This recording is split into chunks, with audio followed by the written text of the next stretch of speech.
باللہ من الشیطان الرجیم بسم اللہ الرحمن الرحیم السلام علیکم ورحمۃ اللہ وبرکاتہ. میں شکریہ کہنا چاہوں گا آپ سب کا جو اتنی دیر سے تقریباً 1.5 پونے 2 گھنٹے سے بیٹھے ہوئے ہیں اور ہم لوگ کی بات اتنے انٹرسٹ سے سن رہے ہیں. تو میں کوئی بہت تقریر نہیں کہوں گا, میرے خیال سے ساری باتیں آ چکی ہیں. ہمارے اسٹیٹ ہیڈ شاہین اسلام باجی نے بات بتا دی, ڈاکٹر عبداللہ نے بتا دی. اے ایم پی بس ایک بار میں ریپیٹ کر دے رہا ہوں تاکہ آپ لوگوں کے ذہن میں آ جائے کہ اے ایم پی کا فل فارم ہے ایسوسیشن فار مسلم پروفیشنلز. مطلب یہ کہ یہ وہ تنظیم ہے جس میں زیادہ تر پروفیشنلز ہیں. پروفیشنلز وہ لوگ جو اپنے کام کو پروفیشنلی انجام دیتے ہیں. پروفیشنل کا مطلب یہ کوئی ضروری نہیں ہے ہم سمجھیں کہ وہ لوگ جو ڈگری ہولڈر ہیں. اگر کوئی دکاندار بھی اپنے کام کو بہت پروفیشنلی انجام دے رہا ہے تو اس کو بھی آپ پروفیشنل کنسیڈر کر سکتے ہیں. ہر وہ شخص جو اپنے کام کو پروفیشنلی کر رہا ہے. ہم لوگوں کی تنظیم پچھلے 17 سال سے کام کر رہی ہے. ساری چیزیں آپ کے سامنے آ گئی ہیں. میں تھوڑا دوسرے طرح سے بات رکھنے کی کوشش کروں گا 2 منٹ میں, زیادہ وقت نہیں لوں گا. ہم اکثر اپنے آپ سے, میں اور میرے خیال سے ہم سب اس بات کو ضرور سوچتے ہوں گے کہ آخر ہماری زندگی کا مقصد کیا ہے, انڈیویجول لیول پر, پرسنل لیول پر. کیا ہم بہت امیر بننا چاہتے ہیں, بہت دانشور, نالجبل, ڈگری ہولڈر بننا چاہتے ہیں؟ شاید ہاں, اور کوئی کمی بھی نہیں ہے, کوئی برائی بھی نہیں ہے, اچھی بات ہے, ضرور کرنا چاہیے. اس کے ساتھ ساتھ ہمارے اوپر کچھ ذمہ داریاں بھی آتی ہیں. جب ہم بڑے ہوتے ہیں ہماری فیملی کی ذمہ داریاں آ جاتی ہیں. میرے خیال سے کوئی بھی ایسا شخص جو یہاں بیٹھا ہے وہ ان باتوں کو ڈس ایگری کرے گا, کہے گا نہیں بھائی میں تو امیر نہیں بننا چاہتا, میں دانشور نہیں بننا چاہتا, میں عالم نہیں بننا چاہتا, اور میں اپنی فیملی کی رسپانسبلٹیز بھی لینا نہیں چاہتا. تو اب بات اے ایم پی کی جب آتی ہے, ایسوسیشن مسلم پروفیشنل کی, تو ہم اس سے تھوڑا سا آگے بڑھ جاتے ہیں.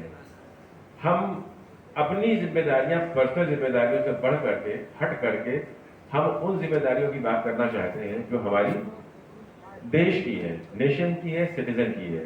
ہم سب کی ذمہ داری ہے کہ ہم اپنے دیش کو, اپنے سٹیزن کو اور اپنے ہر فرد کو جو ہمارے قریب قریب رہتا ہے اور ہم سے دور بھی رہتا ہے, جو ضرورت مند ہے, اس کی ضرورت کو پوری کرنے کی کوشش کریں. اسی سلسلے سے یہ آج ہم لوگوں نے یہ محفل رکھنے کی گزارش کری ڈاکٹر محسن سے, اور انہوں نے ہم لوگوں کی گزارش کو قبول کیا اور ہم آج آپ کے سامنے ہیں. آپ کو اندازہ تو لگ ہی گیا ہوگا کہ آخر اے ایم پی کر کیا رہی ہے اور کیا اس کا مقصد ہے. ڈاکٹر عبداللہ نے بتا بھی دیا. ہم لوگوں کا مقصد ہے کہ ہر شہر میں ایک ایسا آفس, ہم ورڈ آفس یوز کر رہے ہیں, آسانی سے سمجھ میں آ جائے گا, چیپٹر یوز کیا گیا ہے پر ہم لوگوں کے پریزنٹیشن میں, ایک ایسا آفس ہو جس میں لوکل لوگ ہوں جو اپنے شہر کی تکلیفوں کو, پریشانیوں کو, سٹیزنس کی جو بھی ضرورتیں ہیں اس کو اکٹھا کریں ڈیٹا کے فارم میں, اور وہ ایک نیشنل لیول پر جو ایک بڑی ٹیم کام کر رہی ہے جس کا نام ہے ایسوسیشن آف مسلم پروفیشنلز, اس کے ساتھ شیئر کریں, اس کے ساتھ جڑیں, اور جو اپنی ضرورتیں ہیں اس کو ہم لوگ دور کرنے کی کوشش کریں, پوری کرنے کی کوشش کریں, پریشانیوں کو دور کرنے کی کوشش کریں. اسی سلسلے میں آپ کو بتایا گیا کہ اے ایم پی کے بہت سارے پروجیکٹ ہیں, تقریباً 10 پروجیکٹ ہیں. لیکن اس پروجیکٹس کو, جیسے کہ زکوٰۃ فنڈ کی بات آئی, امپلائمنٹ سیکٹر کی بات آئی, جاب میلے کی بات آئی, جاب ڈرائیو کی بات آئی, ایجوکیشن سسٹم کی بات آئی, اسکول ڈیولپمنٹ پروگرام کی بات آئی, اور تمام ساری باتیں آئیں.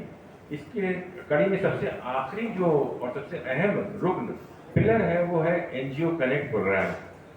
وہ ہم آج اس پر فوکس کرنا چاہیں گے. آپ کو اشارہ بھی کیا گیا. N G O connect program A M P کا وہ پروگرام ہے جس میں ہم لوگ کوشش یہ کرتے ہیں کہ ہندوستان بھر کے ہر وہ این جی او, یعنی کہ نان گورنمنٹ آرگنائزیشن, تنظیمیں جو کام کر رہی ہیں اپنے اپنے علاقے میں, اور جو جانتی ہیں کہ ان کے لوکل علاقے میں کیا ضرورت ہے, ان کو ہم کس طرح سے جوڑ سکتے ہیں. اس لیے ان کے ساتھ ہمیں کام کرنا ضروری ہے, کیونکہ نہ ہم as an A M P, نہ کوئی سرکار, نہ کوئی باڈی, کوئی بھی باڈی ہر شہر کے ہر کونے کے, ہر محلے کے, ہر فرد کے ہر گھر تک نہیں پہنچ سکتی. اس کو پہنچنے اور پہنچانے کے لیے ہم سب کا کنٹریبیوٹ کرنا, شامل ہونا ضروری ہے. ایک طور پر ہم نے اسٹارٹنگ میں بتایا کہ انڈیویجول طور سے ہم شامل ہو سکتے ہیں, جیسے ہم اپنے گھر کی ذمہ داری لیتے ہیں, کچھ لوگوں کی ذمہ داری لے لی, اور ایک دوسرا شکل ہوتا ہے کسی آرگنائزیشن کے ساتھ مل کر کے. تو جو آرگنائزیشن آلریڈی کام کر رہی ہیں, این جی اوز کام کر رہی ہیں, ان کو اپنے ساتھ جوڑنا, اور اپنے پروجیکٹ کو اور ان کے کام کو جوڑ کر کے بہتر بنانا. یعنی کہ اگر